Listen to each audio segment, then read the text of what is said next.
Chikapa. Mais Nazui, ma message à ma femme, partout dans le monde, va féliciter au Makassi. Par le bien chanteur de Chikapa, tout ce bel naï. Na tout niveau nani na bino.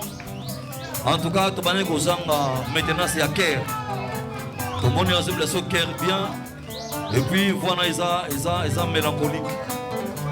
Tant que ma femme va passer ce message, on va transmettre devant tous les femmes. On va supporter Abisso. Est-ce que tu peux mettre le mambo s'il vous plaît pour l'encourager? Grand formateur. Merci, c'est gentil. Le roi de la forêt. Voilà, très bien, Chikapa. Merci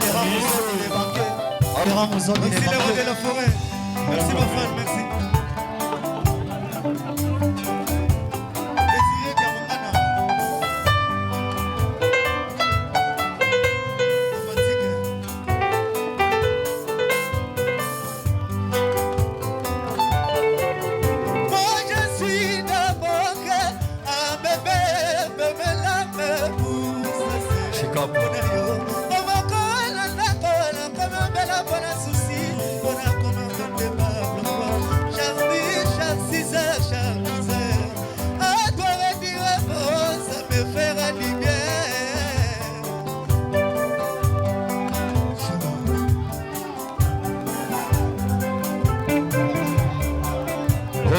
Lela, Erike Benyamobali, Omana Tune.